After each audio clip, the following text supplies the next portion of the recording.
अस्सलाम वालेकुम, welcome back to my channel. कैसे उम्मीद करती हूँ खैरियत से होंगे। अल्हम्दुलिल्लाह हम भी खैरियत से हैं। और आज हम बनाएंगे बहुत ही हेल्दी और रिफ़्रेशिंग सा मशरूब।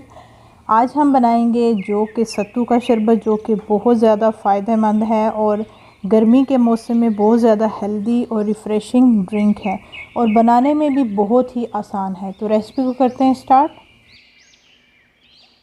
जो कि सत्तू का शरबत बनाने के लिए हमें चाहिए लेमन, मैंने एक ले लिया है लीमू, पिंक सॉल्ट चाहिए, साथ में जौ का आटा जो होता है, जौ पिसे हुए, वो हम लेंगे। पानी हमें चाहिए और साथ में गुड़ या शक्कर या चीनी का भी आप इस्तेमाल कर सकते हैं।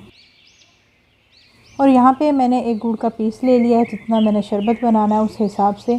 तो इसको मैंने पाउंड कर लिया है और देखिए बिल्कुल ये नरम हो चुका है। इसको एक ब्लेंडर जग में ऐड करूँगी और साथ ही इसमें हम कुछ इंग्रेडिएंट्स ऐड करेंगे। इस पर मैंने डाला है हाफ़ टी स्पून जो है मैंने खुश्क पुदीना ऐड किया है। अगर आपके पास हरा पुदीना है तो अच्छी बात है, आप उसमें हरे पुदीने की कुछ पत्तियां ऐड कर दें।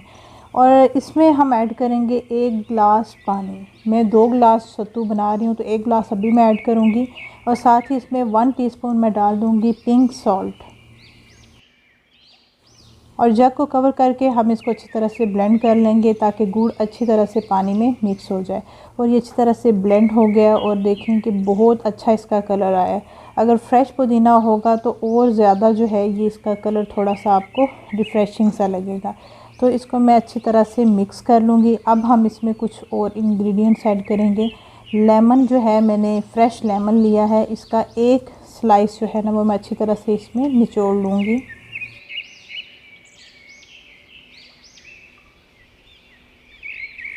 अब हम इसमें ऐड करेंगे जौ का आटा, जो जौ के सत्तू होते हैं, 2 टेबलस्पून भरकर मैं इसमें ऐड कर दूंगी।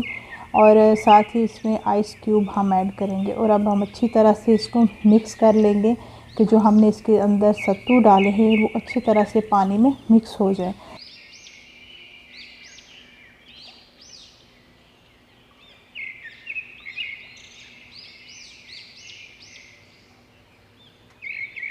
आपकी अपनी मर्ज़ी, आपने सत्तू कितना डालना है, लेकिन जितना भी हो बहुत ही मज़े का ये शरबत रेडी होता है।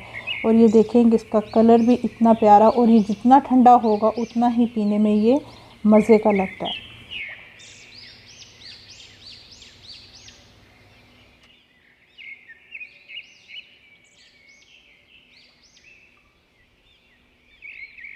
उम्मीद करती हूँ आज की आपको ये रेसिपी बहुत अच्छी लगी होगी और कमेंट बॉक्स में आप ज़रूर बताइएगा। इंशाल्लाह मिलेंगे नई रेसिपी के साथ। अपनी दुआओं में याद रखिएगा, अपना बहुत ज़्यादा ख्याल रखिएगा। टेक केयर, अल्लाह हाफिज़।